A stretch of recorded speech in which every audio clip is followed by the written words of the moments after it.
Whether you're learning English for fun, fluency, or just to survive a night out with native speakers, these phrases will help you blend in and speak up.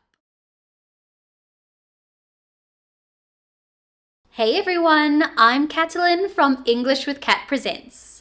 Today, we are diving into the colorful and wild language that people use to describe drinking and being drunk. Whether you want to sound more fluent, fit in at a party, or just understand conversations at the bar better, this video is for you. So let's get started. First, we're going to look at a bunch of words to describe being drunk in English. We do have so many different ones, so I'll give you a few of the most common ones and we'll order them from least drunk to most drunk. Our very first one is buzzed. Buzzed describes how you feel when you've had maybe 1 or 2 drinks. You feel more relaxed, a little bit chatty, and maybe you have some more energy. For example, I'm just buzzed. I can still walk straight. If you're a little more drunk than buzzed, you might be feeling tipsy. When you're tipsy, you're still not fully drunk, but you might start to sway a little, and walking down the stairs might become a bit of a challenge. For example, when she gets tipsy, she loves to sing. After tipsy, then you get your standard drunk.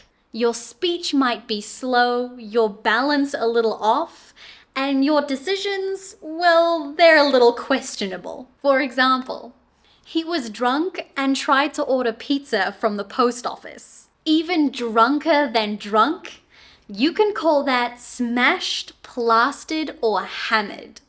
These 3 words describe how your brain feels when you drink that much alcohol. Your brain might feel like it's smashed and it's difficult to think straight. Or it might feel like it's hammering inside your head. For example, he got totally hammered and tried to pay the bartender with Monopoly money. And if you go even further than plastered, smashed, or hammered, where you drink even more to the point where it feels like the world is swimming and your memory gets a bit foggy, we call that wasted or blackout drunk. This is the level of drunk where when you wake up in the morning, you can't really remember what you did last night. That's why we call it blackout drunk, because it's like that memory is blacked out. For example, Liam got blackout drunk last night. He woke up with a traffic cone in his bed.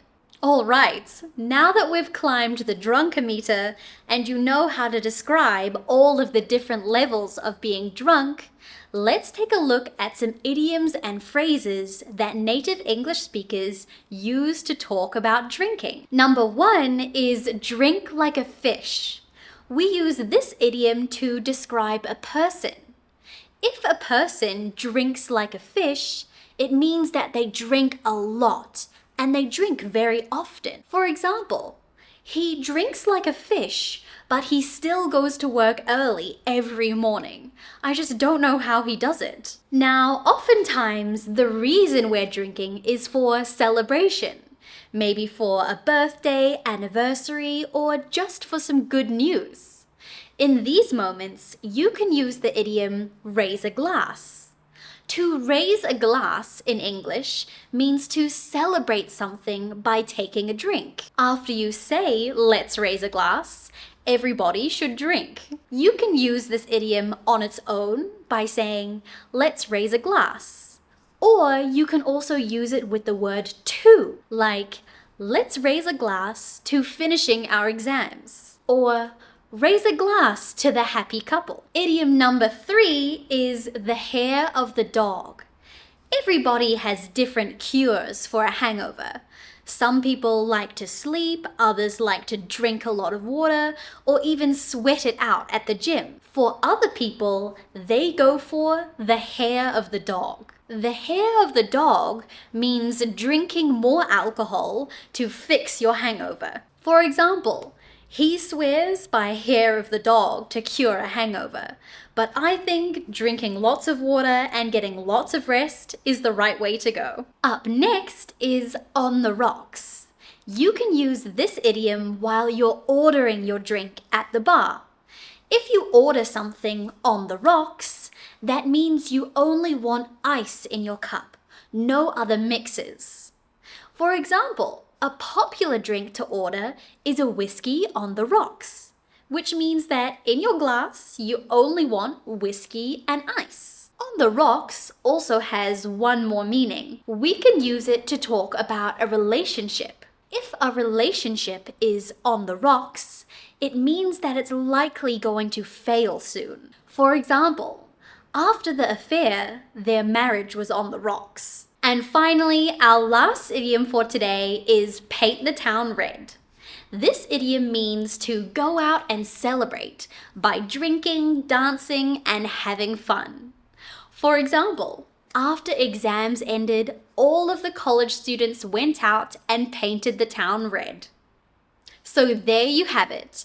Next time you're buzzed, raising a glass, or painting the town red, you'll know exactly what those phrases mean. If you enjoyed this video, don't forget to like and subscribe and share it with a friend that needs to improve their English slang. I'd love to hear what your favorite drinking idiom or slang was, so leave those down in the comments.